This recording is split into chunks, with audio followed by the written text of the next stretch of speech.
సనాతన ధర్మం విజ్ఞానానికి విశ్వాసానికి ప్రతిరూపం.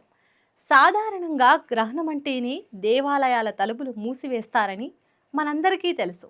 కానీ గ్రహణ సమయంలోనూ రాహుకేతువుల ప్రభావం పడకుండా భక్తుల కోసం దర్శనమిచ్చే అద్భుత క్షేత్రాలు మన దేశంలో ఉన్నాయని మీకు తెలుసా? ఈ ఏడాది మార్చి 3న అంటే మరో 2 రోజుల్లో రాబోతున్న తొలి చంద్రగ్రహణం వేళ ఆ రహస్యాలేంటో ఈ వీడియోలో తెలుసుకుందాం.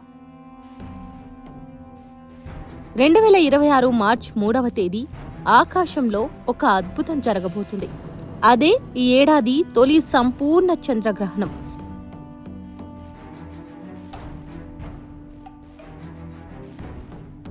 మధ్యాహ్నం 3:20 గంటలకు ప్రారంభమై సాయంత్రం 6:47 గంటల వరకు ఈ ఖగోళ వింత కొనసాగుతుంది.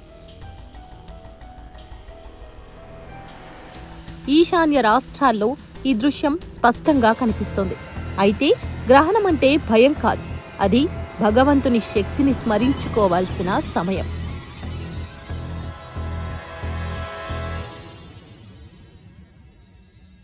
సాధారణంగా గ్రహణ సమయంలో దేవాలయాలను మూసివేయడం మన ఆనవాయితీ. కానీ కొన్ని పుణ్యక్షేత్రాలు ఇందుకు మినహాయింపు.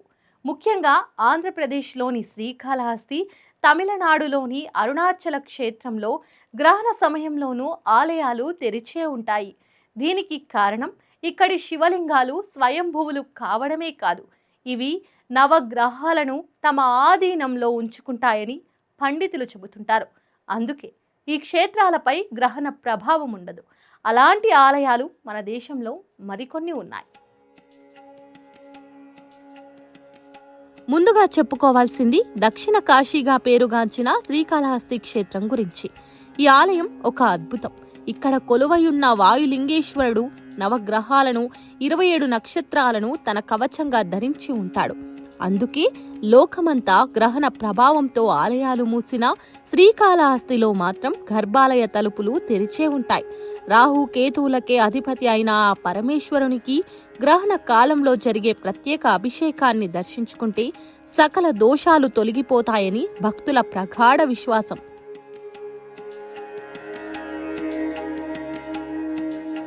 అలాగే అగ్నిక్షేత్రం అరుణాచలంలోనూ 12 జ్యోతిర్లింగాలలో ఒకటైన ఉజ్జయిని మహాకాళేశ్వర ఆలయంలోనూ గ్రహణ ప్రభావం ఉండదు. కాలాతీతుడైన ఆ మహాకాలుడికి గ్రహణాల భయం ఏముంటుంది? కాలచక్రాన్ని శాసించే ఆ స్వామి క్షేత్రాల్లో నిత్యం పూజలు జరుగుతూనే ఉంటాయి. వింతలకు నెలవు మన దేశం.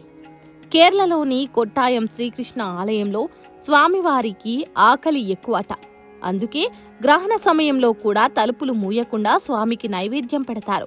ఇక ఢిల్లీలోని కల్కాజీ ఆలయం కూడా గ్రహణ సమయంలోనూ తెరిచే ఉంటుందట. కాలచక్రానికి అధిపతి ఆ కల్కాదేవి అని భక్తుల నమ్మకం. గయలోని విష్ణుపాద ఆలయంలో గ్రహణ కాలంలో పిండ ప్రదానం చేయడం మోక్షదాయకమని చెబుతారు.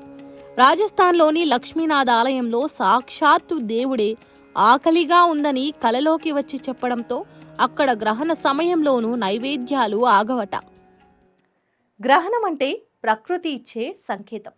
ఆ సమయంలో భగవంతుని నామస్మరణ చేయడం మన మనసుకి, ఆత్మకి ఎంతో బలాన్నిస్తుంది.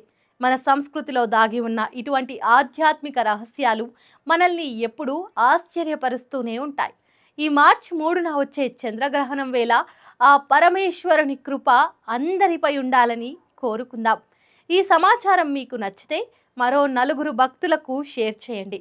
సనాతన ధర్మ విశేషాల కోసం మన ఛానల్ని సబ్స్క్రైబ్ చేసుకోండి. లోకా సమస్త సుఖినో భవంతు.